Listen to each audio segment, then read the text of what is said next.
نہیں تھا. اور یہ میرا جملہ نہیں ہے، خود آقا کریم صلی اللہ تعالی علیہ وسلم ارشاد فرماتے ہیں یا ابا بکر لم یعرفنی حقیقت غیر ربی، اے ابو بکر میری حقیقت میرے رب کے سوا کسی نے نہیں جانا، کسی نے نہیں پہچانا. اور جو نبی کس سے کہہ رہے ہیں؟ ابو بکر جیسے صحابی سے کہہ رہے ہیں، اولو العزم صحابی سے ارشاد فرما رہے ہیں اے ابو بکر تو ہمارے ساتھ ساتھ رہتے ہو، ہمارے ساتھ ساتھ چلتے ہو، ہمارے ساتھ ساتھ کھاتے ہو، ہمارے ساتھ ساتھ ہنستے ہو، ہمارے ساتھ ساتھ روتے ہو، ہمارے ساتھ ساتھ جنگوں پہ چلتے ہو، ہمارے ساتھ ساتھ رہتے ہو. ہماری رضا میں تمہاری رضا رہتی ہے، ہمارے عدم رضا میں تمہاری عدم رضا رہتی ہے. لیکن اے ابو بکر میری حقیقت کو میرے رب کے سوا کسی نے نہیں جانا، کسی نے نہیں پہچانا. آپ ذرا اندازہ تو لگائے رب ذوالجلال نے اپنے پیارے محبوب کے زبان سے کون سے الفاظ ادا کرائے ہیں اور کیا پیغام دینے کی کوشش کی ہے. رب اللہ کے رسول صلی اللہ علیہ وسلم نے کہا میری حقیقت کو میرے رب کے سوا کسی نے نہیں جانا، کسی نے نہیں پہچانا. اب اندازہ تو لگائیے کہ رب کے سوا میں آتا کون ہے. جب آپ غور و فکر کریں گے تو آپ کو یہ ساری چیزیں مل کے نظر آئیں گی. فرشتوں سے شروع کر دیجئے، حضرت جبریل رب کے سوا ہے، حضرت میکائیل رب کے سوا ہے، حضرت اسرافیل رب کے سوا ہے، حضرت اسرائیل رب کے سوا ہے. نبیوں میں آ جائیے، حضرت آدم رب کے سوا، حضرت ہود رب کے سوا، حضرت نوح رب کے سوا، حضرت لوط رب کے سوا، حضرت ابراہیم رب کے سوا، حضرت اسماعیل رب کے سوا، حضرت موسیٰ رب کے سوا، حضرت یحییٰ رب کے سوا، حضرت زکریا رب کے سوا، حضرت موسیٰ رب کے سوا. اور آگے بڑھئے صدیق اکبر رب کے سوا، فاروق اعظم رب کے سوا، عثمان غنی رب کے سوا، مولا علی رب کے سوا، زبیر رب کے سوا، انس رب کے سوا، طلحہ رب کے سوا، بلال رب کے سوا، رب کے سوا کسی نے نہیں پہچانا. نہ حضرت جبریل نے پہچانا، نہ حضرت میکائیل نے پہچانا، نہ حضرت اسرافیل نے پہچانا، نہ حضرت اسرائیل نے پہچانا، نہ حضرت آدم نے پہچانا، نہ حضرت ہود نے پہچانا، نہ حضرت لوط نے پہچانا، نہ حضرت نوح نے پہچانا، نہ حضرت ابراہیم نے پہچانا، نہ حضرت اسماعیل نے پہچانا، نہ حضرت موسیٰ نے پہچانا، نہ حضرت یحییٰ نے پہچانا، نہ حضرت زکریا نے پہچانا، نہ حضرت عیسیٰ نے پہچانا، نہ صدیق اکبر نے پہچانا، نہ عثمان غنی نے پہچانا، نہ فاروق اعظم نے پہچانا، نہ مولا علی نے پہچانا، نہ زبیر نے پہچانا، نہ طلحہ نے پہچانا، نہ بلال نے پہچانا. ارے اس دور والے صحابہ کرام جو نبی کو سب سے زیادہ پہچان سکتے تھے، ان لوگوں میں سے کسی نے نہیں پہچانا. میں تو کہتا ہوں نبی کی صبح دیکھی نہ پہچانا، نبی کی شام دیکھی نہ پہچانا، نبی کی رات دیکھی نہ پہچانا، ارے نبی کا بچپنا دیکھا نہ پہچانا، نبی کی جوانی دیکھی نہ پہچانا، نبی کا بڑھاپا دیکھا نہ پہچانا، نبی کے قریب رہے نہ پہچانا، نبی کی صحبت میں رہے نہ پہچانا، نبی کو ہنستے دیکھا نہ پہچانا، نبی کو روتے دیکھا نہ پہچانا، نبی کو سوتے دیکھا نہ پہچانا، نبی کو چلتے دیکھا نہ پہچانا. ارے میں تو کہتا ہوں نبی کو حسن و جمال دیکھا نہیں پہچانا، فضل و کمال دیکھا نہ پہچانا، جود و نواز دیکھا نہ پہچانا، مال و اولاد دیکھا نہ پہچانا. ارے اس دور والے صحابہ کرام جو نبی کو سب سے زیادہ پہچان سکتے تھے، ان لوگوں میں سے کسی نے نہیں پہچانا. آج کے کچھ لوگوں نے پہچان لیا. یہ عقل کی خرابی نہیں تو اور کیا ہے، یہ گمراہیت نہیں تو اور کیا ہے، یہ جہالت نہیں تو اور کیا ہے، یہ بدتمیزی نہیں تو اور کیا ہے. ارے نادان تو وہ کیوں نہیں کہتا اس کو عشق کے سمندر میں ڈوب کر اعلیٰ حضرت عظیم البرکت مجدد ملت امام محمد نے بحرین کی دھرتی سے پکار کر کے کہا تھا اللہ کی سرتابہ قدم شاد ہے یہ انسان وہ انسان ہے یہ قرآن کا ایمان بتاتا ہے ایمان یہ کہتا ہے میری جان. سبحان اللہ سبحان اللہ. نعرہ تکبیر نعرہ رسالت سرکار مدینہ کانفرنس. ایمان یہ کہتا ہے میری جان. ایمان لانا ضروری ہے کہ نہیں؟ ہمیں ایمان نہیں لاؤ تو مسلمان جب ایمان لاؤ گے تو ایمان کہے گا میری جان ہے، میری جان ہے، یعنی جان ایمان میرا نبی۔ صرف حقیقت محمد میں بات کر رہا ہوں، حقیقت مصطفیٰ جان رحمت میں بات کر رہا ہوں۔ میں صرف آپ کو ایک جملہ دے کر جانا چاہتا ہوں، حقیقت مصطفیٰ تو کوئی سمجھ ہی نہیں، صرف ایک جملہ دیتا ہوں کہ حقیقت مصطفیٰ کو کیسے کسی نے نہیں دیکھا۔ ذرا سا اندازہ آپ کے سامنے ایک حدیث اور پڑھتا ہوں، ابھی ایک حدیث پڑھی اور دوسری حدیث آپ کے سامنے میں پڑھتا ہوں۔ اللہ کے رسول صلی اللہ علیہ وسلم ارشاد فرماتے ہیں کہ اللہ رب العزت کی بارگاہ میں دو شخص لائے۔ کتنے شخص لائے؟ دو شخص لائے، دونوں کا حساب و کتاب تھا۔ حساب و کتاب ہونے کے بعد پروردگار عالم نے اپنے فرشتوں کو دیا، اے فرشتوں ان دونوں شخص کو جہنم میں داخل کر دو، جنت میں داخل کر دو، جہنم سے نکال کر کے جنت میں داخل کر دو۔ ابھی فرشتے اس کا بازو پکڑے ہی تھے لیکن چلے ہی تھے، وہ دونوں بندے اللہ کی بارگاہ میں عرض کرنے لگے، پروردگار عالم تو نے یہ کیسا انصاف فرمایا؟ حالانکہ میں نے دنیا کے اندر کوئی بھی ایسا کام نہیں کیا جس کا بدلہ تو مجھے جنت کے طور پر دیتا۔ زندگی بھر میں نے تیری نافرمانی کی، کوئی ایسا عمل کوئی ایسا کام نہیں کیا جس کا اجر تو نے جنت کے طور پر عطا فرمایا ہے۔ اے پروردگار عالم بس یہ جاننا چاہتا ہوں کہ آخر تم کون سا ایک ایسا عمل یاد آ گیا یا کون سا ایک ایسا عمل کے بدلے میں تو مجھے جنت عطا کر رہا ہے؟ اے سکرا کے سنی مسلمانوں اور پیارے آقا کے زبان مطہر سے پروردگار عالم کے کلام کو سنو۔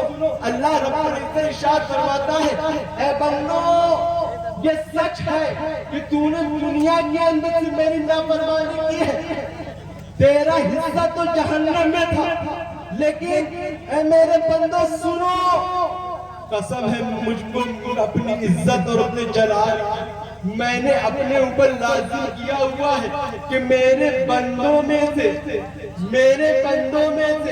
جس کا نام میرے محبوب کے نام پر ہوگا، یعنی احمد اور یا محمد ہوگا، میں اسے بلا حساب و کتاب جنت میں داخل کر دوں گا۔ یہ حدیث مکمل ہو گئی۔ اب آپ کو میں حقیقت محمد سمجھانے کی کوشش کرتا ہوں، دیکھیے کہ کیسے کوئی رب کے سوا حقیقت محمد کو نہیں سمجھ سکتا۔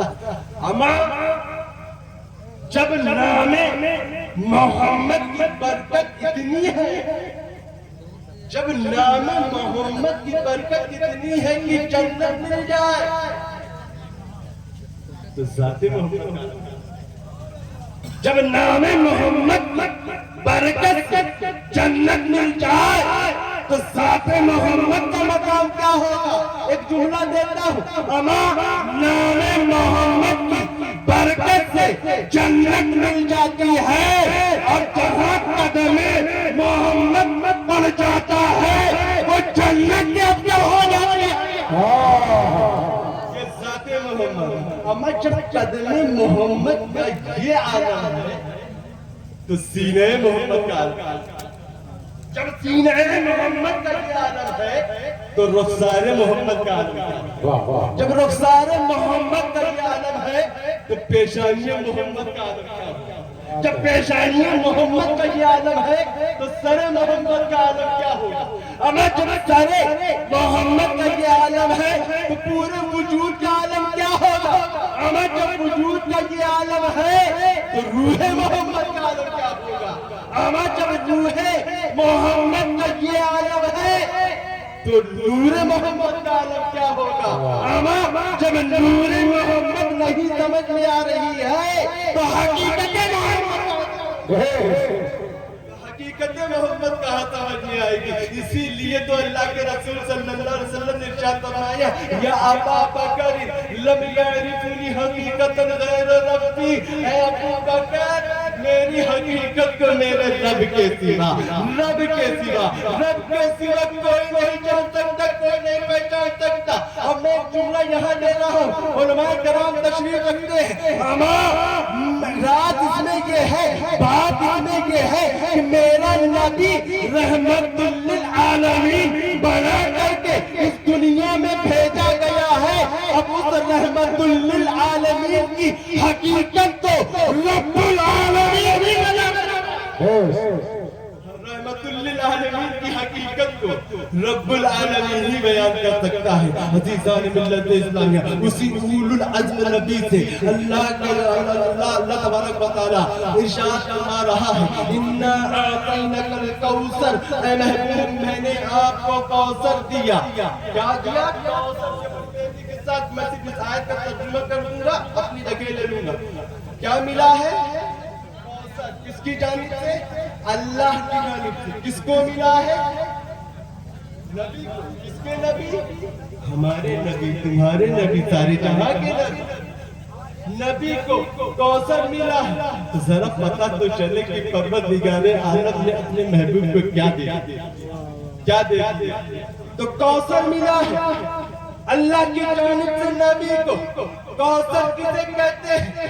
تو جب آپ اس کی تعریف، اس کی ڈیفینیشن ڈھونڈیں گے، اس کی شناخت ڈھونڈیں گے کہ کوثر کسے کہتے ہیں، تو علماء لغہ فرمائیں گے الکثیر من کل شیء، الکثرت فی کل شیء، یعنی ہر شے کی زیادتی کا نام ہے کوثر، ہر شے کی بہتات کا نام ہے کوثر، ہر چیز کی کثرت کا نام ہے کوثر۔ مثال کے طور پر اگر آپ کے پاس بہت سارا روپیہ ہو، بہت سارا روپیہ ہو کہ گننے میں نہ آئے کہ اتنا روپیہ ہے، تو یقیناً آپ کے پاس کوثر مال ہے۔ تو کسی چیز کی کثرت، کسی چیز کی کوانٹٹی کوثر کہتے ہیں۔ اے محبوب میں نے آپ کو کوثر دیا۔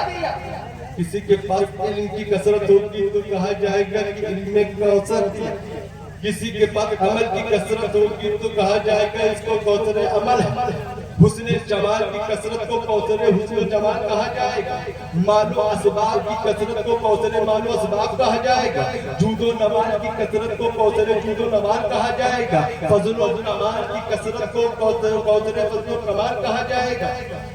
رب کہہ رہا ہے اے محبوب میں نے آپ کو کوثر دیا۔ میں سوچ میں پڑ گیا آخر کس چیز کا کوثر دیا؟ علم کا کوثر دیا کہ عمل کا کوثر دیا کہ فضل و کمال کا کوثر دیا کہ جود و نمال کا کوثر دیا کہ مال و اسباب کا کوثر دیا کہ جاہ و جلال کا کوثر دیا کہ اولاد کا کوثر دیا۔ تو جواب ملے گا اولاد تم مبین کے کر رہا ہے، ارے دینے والے پروردگار عالم نے تو اپنے محبوب کو ہر چیز کا کوثر دے دیا، ہر چیز کا کوثر دے دیا۔ ارے بھائی اگر صرف علم کا کوثر دیا ہوتا تو رب کہہ سکتا تھا اِنَّا أَعْطَيْنَاكَ الْكَوْثَرَ الْعِلْمَ، اے محبوب میں نے آپ کو کوثر علم عطا کیا ہے۔ اگر صرف عمل کا کوثر دیا ہوتا تو رب کہہ سکتا تھا اِنَّا أَعْطَيْنَاكَ الْكَوْثَرَ الْعَمَلَ، اے محبوب میں نے آپ کو کوثر عمل دیا ہے۔ لیکن خدا کے اس کلام میں، قرآن کے اس بیان میں نہ علم کی قید ہے، نہ عمل کی قید ہے، نہ فضل و کمال کی قید ہے، نہ جاہ و جلال کی قید ہے، نہ جود و نمال کی قید ہے، نہ مال و اسباب کی قید ہے۔ مجھ اللہ کی ارشاد فرما رہا ہے اے محبوب میں نے آپ کو تمام چیز کی کثرت دے کر تمام چیز کا کوثر دے دیا، اور اے محبوب میں نے آپ کو نہر کوثر دیا۔ کون سی کوثر؟ نہر کوثر دیا، حوض کوثر بھی دیا۔ جب میرے نبی کے پاس ہر چیز کی کثرت ہے تو رب ذوالجلال کی منشا کیا؟ آخر کی کثرت کے کوثر دیا کیوں گیا؟ نہیں جانتے اما اپنے محبوب کو تمام چیز کی کثرت، تمام چیز کی بہتات، تمام چیز کی زیادتی اس لیے دے دیا، اس لیے دے دیا کہ اس کو کونین کا مالک و مختار بنانا تھا اور اپنے بندوں میں یہ میسج پہنچانا تھا کہ میرے بندوں سنو، تمہیں کیا چاہیے، تمہیں جو کچھ بھی لینا ہے میرے نبی کے، میرے حبیب کے در پر آ جانا، میرے محبوب کے دربار میں آ جانا، اس لیے کہ میں نے اس کو تمام چیز کی کثرت دے کر، تمام چیز کا کوثر دے کر اسے کونین کا مالک و مختار بنا دیا ہے۔ تمہیں جو کچھ بھی لینا ہے میرے محبوب کے در پر آ جانا، میرے حبیب کے در پر آ جانا۔ اے میرے بندوں تمہیں کیا چاہیے، بتائے زندگی محبوب کے در پر، بتائے زندگی محبوب کے در پر، بہارے بندگی محبوب کے در پر، مغفرت محبوب کے در پر، رحمت محبوب کے در پر، شرافت محبوب کے در پر، رحمت محبوب کے در پر، برکت محبوب کے در پر، فضل محبوب کے در پر، علم محبوب کے در پر، عمل محبوب کے در پر، امان صداقت محبوب کے در پر، عدالت محبوب کے در پر، شجاعت محبوب کے در پر، سخاوت محبوب کے در پر، اور ہاں دنیا محبوب کے در پر، آخرت محبوب کے در پر، جنت محبوب کے در پر۔ اسی لیے تو بریلی کے امام نے پکار کر کے کہا، بریلی کے امام نے پکار کر کے کہا خدا خدا کا یہی ہے در، نہیں آ رہا کوئی مکر مکر، جو وہاں میں ہو یہیں آتے ہو، جو یہاں نہیں تو وہاں، سبحان اللہ۔ جو یہاں نہیں تو وہاں۔ اے محبوب میں نے آپ کو تمام چیز کی کثرت دے کر کونین کا مالک و مختار بنا دیا، یہ اِنَّا أَعْطَيْنَاكَ الْكَوْثَرَ۔ اے محبوب میں نے آپ کوثر، انشاءاللہ بہت ساری دلیلیں، بہت سارے حدیثیں اس پر موجود ہیں، تفسیراً کتب تفسیر میں نقل ہو کر کے حدیث کی دامنے وامنے گنجائش